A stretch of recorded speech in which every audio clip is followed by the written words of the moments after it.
Welcome, sir. Nice to meet you. Thank you. Well, let's talk about AI, sir. Okay, sure. இப்போ ஓவராலாக world வைடில் AI தான் ரொம்ப பூமிங்கில் இருக்குது. நீங்கள் அதை பற்றி என்ன நினைக்கிறீங்க? ஷார்ட்டாக ஏதாவது? நான் அவ்வளோ பெரிய எக்ஸ்பர்ட் கிடையாது. ஏஐ பற்றி ஒரு லெக்சரரோ இல்லை கிளாஸ் எடுக்கிறதோ இல்லை லெசன் எடுக்கிற மாதிரி பெரிய ஆள்லாம் நான் கிடையாது. ஏதோ இப்போ நம்ம எல்எல்எம் வந்தது தொடக்கத்துலேருந்து நான் ஸ்டார்டட் யூஸிங் லைக் ChatGPT வந்து ஒரு 15 to 20 டேஸில் ஸ்டார்ட் பண்ணி யூஸ் பண்ண ஆரம்பித்தேன். பட் ஆனால் அந்த டைமில் ஐ ஸ்டார்டட் டு நோட்டீஸ் ஏதோ ஒரு இன்ஸ்டிங்க்ட் வந்து எனக்கு சொல்லிச்சு this will be the future. So அந்த எல்லாம் அப்போ யூஸ் பண்ணுறப்ப அதில் அடாப்ட் பண்ணி நிறைய விஷயம் அப்போத்துலேயே வந்து ஆரம்பத்தில் ChatGPT சேட்பாட் வந்து கரெக்டான இன்ஃபர்மேஷன்ஸே கொடுக்காது, நிறையா தப்பும் தவறுகளும் தான் கொடுத்தது. பட் அப்போ அடாப்ட் ஆனதுலேருந்து தான் இப்போ நான் ஏதோ ஒரு அளவுக்கு வந்து அது கூட இன்ட்ராக்ட் பண்ணுற அளவுக்கு ப்ராம்ப்டிங் வந்து கற்று வச்சுருக்கிறேன். உங்களுக்குன்னு இப்போ ஒரு யூனிக்காக ஒரு ப்ராம்ப்டிங் ஸ்டைல் வச்சுருக்கீங்களா? அது எப்படி நீங்கள் பில்ட் பண்ணிக்கினீங்க? எஸ், அதுதான் சொல்கிறேன்ல. ஃபஸ்ட்லேயே நாங்கள் யூஸ் பண்ண ஆரம்பிக்கிறப்ப ஒரு முறை நான் ChatGPT கிட்ட ஒரு ப்ராம்ப்டிங் கொஸ்டின் கேட்குறப்ப அது கொடுத்த எனக்கு தெரிஞ்ச கொஸ்டின் அது டு எவால்வேட். நான் ஓகே நம்மளுக்கு அதுக்கு எல்லா விஷயமும் கரெக்டாக கொடுக்குதான்னு நம்மளுக்கு பார்த்துக்கணுன்றதுக்காக எனக்கு தெரிஞ்ச கொஸ்டினுக்கு நான் ஆன்சர் கேட்டேன். அப்போ அது தப்பாக கொடுத்தது. So that time it self நான் ஓகே இது வந்து ஒரு முறை நம்ம யூஸ்வலாக நீங்கள் என்ன பண்ணுவீங்க, ஒரு முறை ப்ராம்ப்ட் கொடுத்து அதில் வர ஆன்சரை கெட் பண்ணிப்போம். எஸ், அது கிடையாது. அது அந்த விஷயமே இருக்கக்கூடாது. என்னென்னலாம் நீங்கள் உங்களுக்கு தெரிஞ்ச இன்புட் கொடுங்க. நான் ஐ யூஸ் டு கிவ் இன்புட். இந்த விஷயம் வந்து நீ தப்பாக இருக்கிற, சில நேரத்தில் இந்த இன்ஃபர்மேஷன் தப்பு, இதை செக் பண்ணு, கரெக்ட், ஆமாம் நான் தப்பாக கொடுத்துட்டேன், இதை நான் வந்து அப்டேட் பண்ணிக்கிறேன். அந்த ஆரம்ப காலத்தில் இப்படி தான் இருந்தது. அப்போ நான் வந்து அடாப்ட் பண்ணது. ஓகே இப்போ ஒரு கொஷின்னா நம்ம ஒரு கொஷின் கேட்குறோம், அதில் கிடைக்கிற ஆன்சர் வந்து அப்பயே கரெக்டாக இருக்க போகிறது கிடையாது. அதே போல் நம்மளுக்கு ஒரு கொஷின் அண்ட் ஆன்சர் மாதிரி எப்பயுமே வி ஷுட் நாட் ஆஸ்க். ஒரு டீப் ரிசர்ச் ஆர் ஒரு நீங்கள் ப்ராஜெக்ட் கோடிங் ஒரு ஆப் ரெடி பண்ணுறீங்க இல்லை ஒரு ஆப் டெவலப் பண்ணுறீங்க, அப்போ நீங்கள் ஒரு அதுக்கு இன்ஃபர்மேஷன் நிறையா கொடுக்கணும். நம்மளுக்கு எந்த மாதிரியான ஒரு ஆப் வேணுன்றதை டீட்டெயில்டாக கொடுக்கணும். உங்களுக்கு அதை அந்த கான்செப்டை பற்றி தெரிஞ்சிருக்கணும்னு கூட அவசியம் இல்லை, ஒரு பேஸ் தெரிஞ்சால் போதும். ஒரு 20-25 கான்வர்சேஷனாவது ஆரம்பத்தில் இருக்கணும். ஓகே சரி, அப்படி 20-25 கான்வர்சேஷன் அதுக்கிட்ட கொடுக்குறப்ப நம்மளுக்கு இருக்கிற ஐடியா ஓகே இதுதான் அப்படின்றது ஃபுல்லாக எடுத்துக்கும். நான் மற்ற சேட்பாட்டும் யூஸ் பண்ணியிருக்கிறேன் லைக் க்ளவுடு ஆர் ஜெமினை, டீப்சீக்கு அதெல்லாம் யூஸ் பண்ணியிருக்கிறேன். பட் இந்த மெமரி கன்சிஸ்டன்ஸ் வந்து ChatGPT கிட்ட நல்லாவே இருக்குது. யூசர் ஃப்ரெண்ட்லியாகவும் இருக்குது. யூசர் ஃப்ரெண்ட்லி எல்லாமே இருக்குது. இதில் எப்படின்னா நம்ம ஒரு கான்வர்சேஷன் பண்ணிவிட்டு திரும்ப எப்போ வந்து கேட்டாலும் அதுலேருந்து எடுத்துக்குது. பழைய சேட்டில் இருந்து கூட நம்ம ரீகால் பண்ணி அதை கேட்க முடியுது. ஸோ மெமரி கரெக்டாக நல்லா வச்சுக்குது மற்ற இதுக்கு விட. இப்போ நீங்கள் ஜெமினைலாம் ஒரு கொஷின்ஸ் கேட்டுட்டு அதோட கண்டினியூஷன் கேட்கக்குள்ளே அது அந்த அளவுக்கு மெமரி வச்சுருக்காது. நீங்கள் பார்த்துருப்பீங்க நம்ம படம் பண்ணுறக்குள்ள அந்த ஸ்டோரி போர்டிங் எழுதுறப்ப அது டிஃப்ரென்ஸ் பார்த்தோம். ChatGPTக்கும் ஜெமினைக்கும் டிஃப்ரென்ஸ் பார்த்தக்குள்ள கன்சிஸ்டன்சி இல்லை. இது சொல்லிச்சு எனக்கு அந்த இது கிடையாது, ChatGPT இருக்கிற அந்த ஃபியூச்சர் என்கிட்ட கிடையாதுன்னு. ஸோ அப்படி தான் நான் அதை அடாப்ட் பண்ணேன் நான் அதில். இப்போ ChatGPT பார்த்தீங்கன்னா ஹியூமன்ஸே அனலைஸ் பண்ணது இல்லையா? இப்போ உங்களை பற்றி நான் டீட்டெயிலாக இப்போ உங்கள் ChatGPT சப்ஸ்கிரிப்ஷன்லேருந்து கேட்கும் போது உங்களோட அனலைட்டிக்ஸ் இத்தனை நாள் நீங்கள் கொடுத்த அந்த ப்ராம்ப்டிங்கை வச்சு உங்கள் பிஸ்னஸ் ஐடியாஸ் எல்லாத்தையும் கோ த்ரூ பண்ணி உங்களை பற்றி அதுவே ஆட்டோமேட்டிக்காக கொடுக்குறதில்ல, அதை பற்றி என்ன சொல்கிறீங்க? அதுதான் என்னென்னா நம்ம எல்லாம் என்ன நினச்சிட்டு இருக்கிறோன்னா அது வந்து ஒரு அந்த மொமெண்ட்க்கு நம்மளோட ஆன்சர்ஸை மட்டும் ஒரு நம்ம கேட்குற கொஸ்டின்ஸ்க்கு அந்த மொமெண்ட்டில் மட்டும் நம்மளுக்கு ஆன்சர் கிடைச்சா போதுன்ட்டு இருக்கோம். இல்லை, அப்படி கிடையாது. அது அடாப்ட் பண்ணிக்கணும்.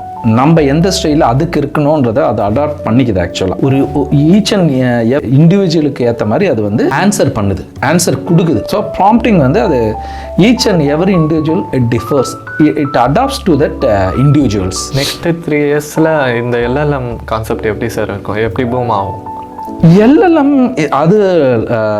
எல்எல்எம் அப்படியே தான் இருக்கும். இதோட நெக்ஸ்ட் வெர்ஷன் பார்த்தா ASI AGI அதுதான் அடுத்தது வரும். சரிங்களா, ஆர்டிஃபிஷியல் சூப்பர் இன்டெலிஜென்ஸ். அது வந்து அடுத்த நான் வந்து ஒரு 5 to 10 இயர்ஸ் ஒரு அடுத்த டிகேட் ஆகும்னு நினச்சேன். பட் இப்போ எக்ஸ்பர்ட்ஸ்லாம் என்ன சொல்லிட்டு இருக்கிறாங்கன்னா மேபி நெக்ஸ்ட் இயரே எதிர்பார்க்கலாம். 1 or 2 இயர்ஸ்லேயே நெக்ஸ்ட் இயர்ஸில் 1 or 2 இயர்ஸ் கூட கொஞ்சம் அதிகம் தான், நெக்ஸ்ட் இயரில் சொல்கிறாங்க.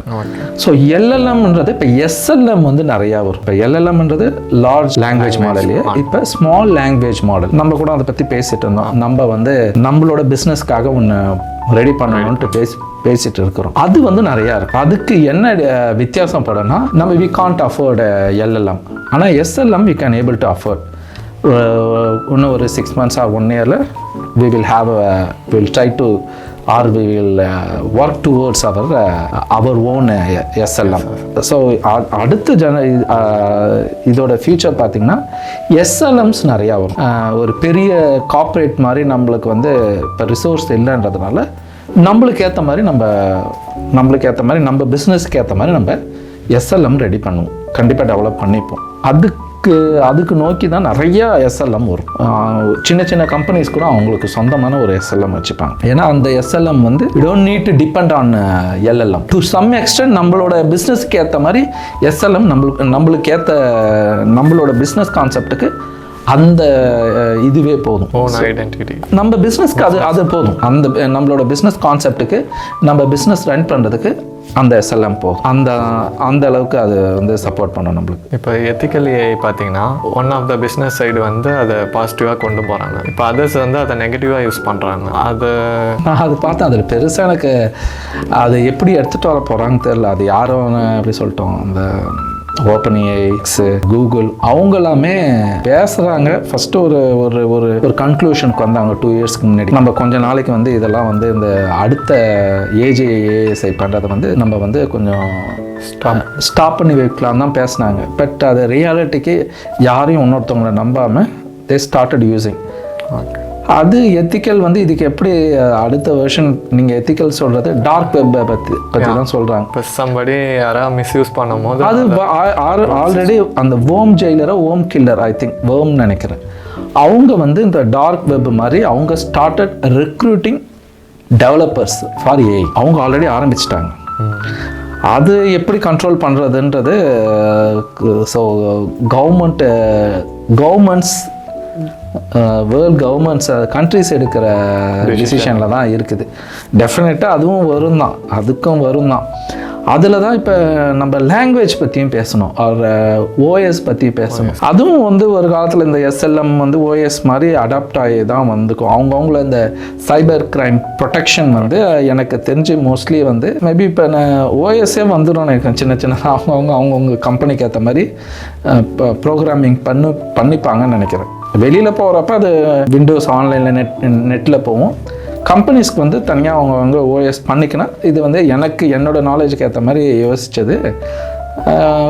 நம்மளோட ஓஎஸ் தனியாக யூனிக்காக இருந்ததுன்னா சைபர் அட்டாக்கு வந்து ஓரளவுக்கு கண்ட்ரோல் பண்ணிக்கலான்றது நான் ஓரளவுக்கு அப்சர்வ் பண்ண வரைக்கும் எனக்கு இருந்த நாலேஜை வச்சு அதை தான் நானும் பிளான் பண்ணி வச்சுருக்கேன். இப்போ சப்ஸ்கிரிப்ஷன் பார்த்திங்கன்னா நம்ம ப்ரீவியஸாக 4 யூஸ் பண்ணியிருந்தோம். இப்போ புதுசாக 5 அப்டேட் பண்ணியிருக்காங்க. அதுக்கும் எதுக்கும் என்ன டிஃப்ரென்ஸ் சார்? நீங்கள் யூஸ் பண்ணியிருக்கீங்களா? எஸ், 4 வந்து இப்போ நம்ம முன்னாடி வந்து இப்போ இதுக்கு முன்னாடி இருந்த எல்லா மாடலும் சாட்ஜிபிட்டியோட மாடலில் அந்த சாட்பாட்டில் இருக்கிற எல்லா மாடலும் இண்டிவிஜுவலாக நம்ம வந்து செலக்ட் பண்ணணும். 4 மினி அப்படி எல்லாமே இண்டிவிஜுவலாக நம்ம செலக்ட் பண்ணணும். இப்போ அப்படி கிடையாது. அந்த 5ன்றது 5ல ஆட்டோன்னு ஒரு மாடல், அதை எனேபிள் பண்ணிட்டா எந்த கொஷின்ஸ்க்கு எந்த மாதிரியான மாடல் யூஸ் பண்ணணுன்றதை அதுவே வந்து டிசைட் பண்ணி அது நம்மளுக்கு எதுக்கு வந்து டைம் எடுத்துக்கணும், எதுக்கு டைம் எடுக்க தேவைன்றதை யூஸ் பண்ணி அதை வந்து அதுக்கேற்ற மாதிரி அந்த மாடல் அதுவே சூஸ் பண்ணிக்கிது. இப்போ 4ஓட 5 வந்து பெஸ்ட்டாக இருக்கா? அதில் ஏதாவது எக்ஸ்ட்ரா ஃபியூச்சர்ஸ் எதாவது ஆட் பண்ணியிருக்காங்க? ஆமாம், இப்போ முன்னாடி வந்து அந்த ஒரு கன்சிஸ்டன்ஸ் முன்னாடி இருந்ததுக்கு இப்போ கொடுக்குற அந்த டெலிவரியில் வந்து அது ஆன்சர்ஸ் வந்து முன்னாடி வெளியே கொஞ்சம் நல்லாவே இருக்கும். அது கொடுக்குற ஆன்சர்ஸ்லாம் நம்ம ரொம்ப டீட்டெயில்ஸ்லாம் கூட கொடுக்க தேவையில்லை. ரொம்ப ஷார்ட்டாக கொடுத்தாலே அதுக்கு வந்து முன்னாடிலாம் வந்து we have to explain a lot, நம்மளுக்கு இது தேவை அது தேவைன்ட்டு. இப்போ அந்த நிறைய யூஸ் பண்ணுறதுல வந்து நம்ம கோடிங்க்கு தான் யூஸ் பண்ணுறோம் இல்லையா, பேஜஸ்க்கு அது அந்த எரர் ரெக்டிஃபை பண்ணுறது. அதுக்கெல்லாம் வந்து அந்த நேரத்தில் நம்மளுக்கு டைம் கன்சூமிங் வந்து அதுவே சும்மா நான் ஒரு 10 லைன்லாம் முன்னாடி கொடுப்போம் இல்லையா, ப்ராம்ப்டிங் நிறைய டிஸ்கிரைப் பண்ணி இந்த எரர் இப்படி இருக்குது அப்படிலாம் இல்லை. இந்த மாதிரி ஒரு எரர் அப்படி இருக்குதுன்னு சொல்லிட்டாலே போதும், ஷார்ட் அண்ட் ஸ்வீட்டாக சொல்லிட்டாலே போதும். அது வந்து தானாக வந்து புரிஞ்சுக்கின்னு அதோட அந்த பின்னாடி ரீகால் பண்ணிவிட்டு கரெக்டாக நம்மளுக்கு வந்து அதுக்கேற்ற மாதிரி ஆன்சர் பண்ணுது அது.